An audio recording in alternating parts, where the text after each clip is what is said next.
अभी भी जो चुप बैठे हैं ये वीडियो उनके लिए है। छावला गैंग रेप केस जो आप सभी ने सुना होगा, इतनी हैवानियत हुई उस केस में, निर्भया जैसी हैवानियत हुई। और उसके बाद इन दरिंदों को 7 नवंबर को सोमवार को सुप्रीम कोर्ट ने रिहाई दे दी। 24 घंटे के अंदर अंदर वो दरिंदे दिल्ली में घूम रहे हैं, आप और हमारे बीच में घूम रहे हैं। अब मैं आपको बताती हूँ हुआ क्या था, क्यों हमें आक्रोश होना चाहिए इस केस में, निर्भया जैसा ही आक्रोश क्यों होना चाहिए। 9 फरवरी 2012 को ये बच्ची गुड़गांव में नौकरी करके अपनी पहली सैलरी लेकर घर लौट रही थी।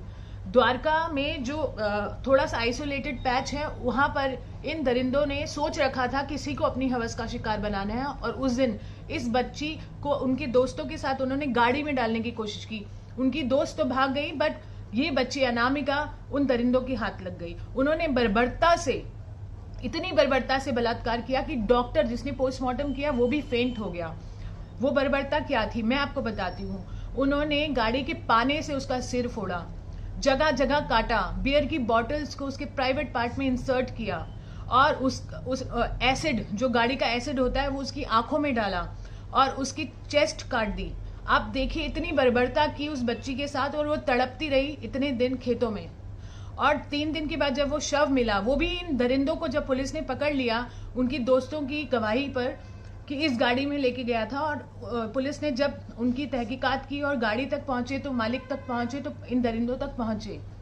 इन दरिंदों ने खुद बताया कि हमने उसको कैसे मारा, अपनी रिकवरी खुद कराई और आइडेंटिफाई करा कि बॉडी हमने यहाँ पर फेंकी है। उसके बावजूद इतने साल बाद, 11 साल बाद उनको रिहाई दे दी गई। किस बिना पर? इन्वेस्टिगेशन वीक थी। आप मानिए, क्या ये चुप रहने की बात है? क्या हमें आवाज नहीं उठानी चाहिए? ये दरिंदे आज आप और हमारे बीच में घूम रहे हैं, कल को हमारी घर की बहू बेटियों का शिकार बनाएंगे। क्या ये रहने लायक है समाज? क्या ये देश रहने लायक है? महिलाओं की सम्मान की बात है, इस बेटी की इज्जत और सम्मान की बात है।